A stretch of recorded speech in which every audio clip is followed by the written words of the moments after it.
Baru-baru ini heboh tentang bagaimana seorang kanak-kanak yang telah menulis satu warkah mengadu tentang dirinya yang datang bersolat di saf yang lebih awal, kemudian ditolak oleh jamaah orang tua-tua untuk pergi ke belakang. Dan dia merasa sangat tekilan kerana dia merasakan dia layak untuk solat, datang lebih awal, tapi ditolak supaya pergi ke belakang. Kita di negeri Perlis ini telah lama mengeluarkan risalah tentang hal ini. Andaian sebahagian di kalangan para fuqaha pendapat yang menyatakan kanak-kanak menyebabkan terputusnya saf. Lebih ekstrim lagi, ada yang menyatakan kerana kanak-kanak itu belum berkhatan, maka jika dia semayang di dalam saf orang tua-tua ataupun orang yang sudah dewasa, maka terputuslah salatnya, pahala jemaahnya. Walaupun di kalangan fuqaha yang lama, ada yang cuba menyebut dan membezakan di antara salat fardu dan nawafil tentang hal ini. Namun seperti yang disebut oleh para muhaqqiqin, amalan yang ditunjukkan oleh Rasulullah SAW ialah mesra kanak-kanak. Baginda tidak menunjukkan supaya kita menolak kanak-kanak pergi keluar daripada saf apabila dia sudah berada di dalam saf. Bahkan para fuqaha menyebut bahawasanya jika kanak-kanak itu sudah berada dalam saf yang awal, tidak boleh orang tua-tua mengeluarkannya ke belakang. Masih ada masjid, mudah-mudahan tidak ada di negeri Perlis ini, yang meletakkan saf kanak-kanak jauh ke belakang.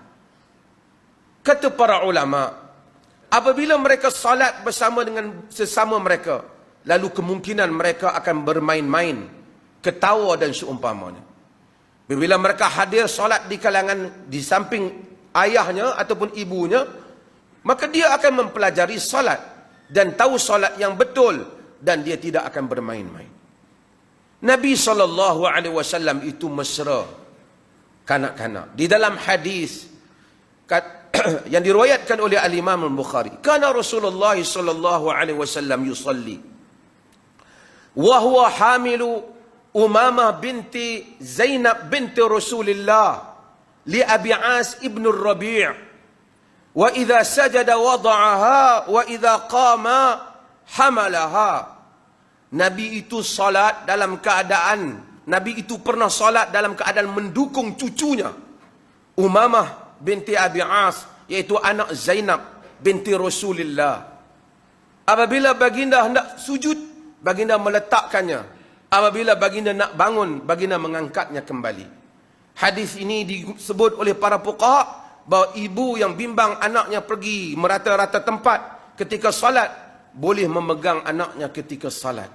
Hal itu dilakukan oleh Rasulullah SAW.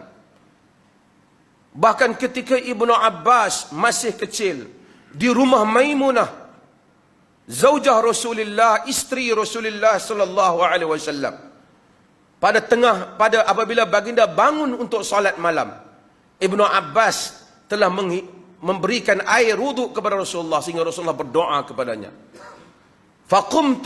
Faqumtu an yasarihi. Aku berdiri di sebelah kiri Nabi sallallahu alaihi wasallam dalam salat.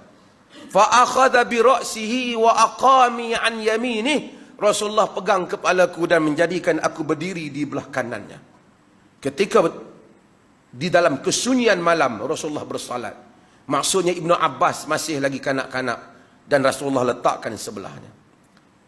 Anas meriwayatkan dalam hadis yang diriwayatkan oleh Al-Bukhari juga, bagaimana apabila Rasulullah SAW salat di rumah seseorang tua, Rasulullah salat, dia kata anak fasafaftu wal yatim wara'ahu wal ajuzu min wara'ina. Aku duduk di dalam saf bersama dengan seorang anak yatim di belakang Nabi, dan seorang wanita tua itu berada di belakang kami.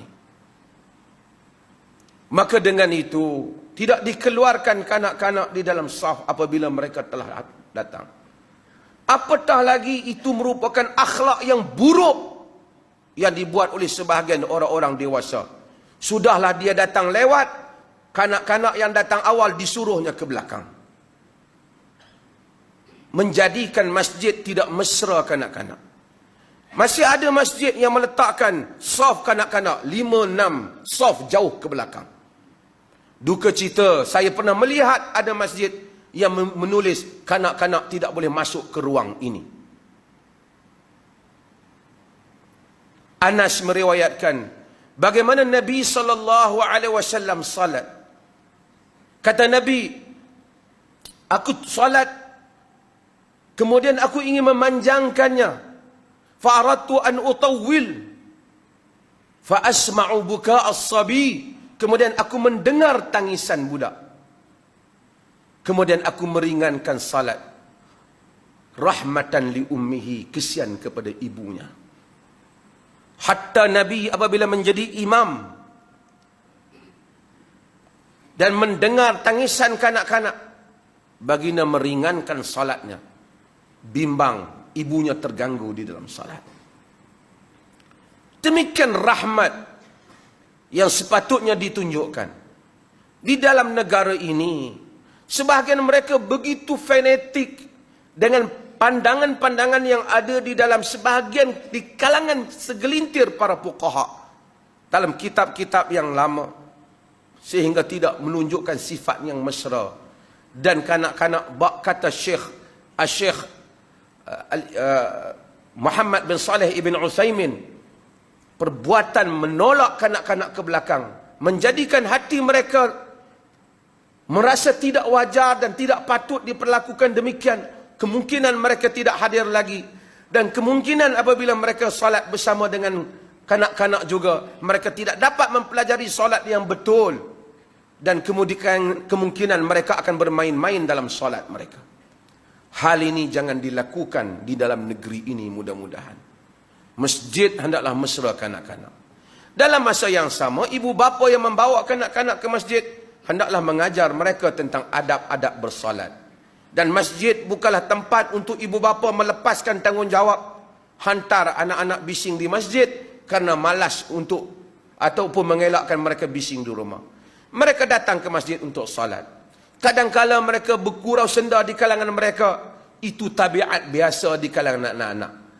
Peranan orang-orang dewasa ini hendaklah mendidik anak-anak kita supaya mereka senantiasa merasakan masjid adalah tempat yang terindah yang mereka hadir di dalam hayat mereka. Orang-orang yang menghalau kanak-kanak daripada saf yang hadapan sedangkan dia datang lewat, bagi kita tidak lebih daripada apa yang disebut oleh Rasulullah kepada Al-Aqra' bin Habis apabila Nabi SAW mencium cucunya Hasan dan Husain. Kata Al-Aqra' bin Habis, dia seorang badui, keras. Aku mempunyai 10 orang anak. Aku tidak pernah mencium maqabbaltu ahadan minhum. Aku tidak pernah mencium seorang pun di kalangan mereka. Kata Nabi, man la yarham, la yurham. Orang yang tak kasihani, dia tidak dikasihani.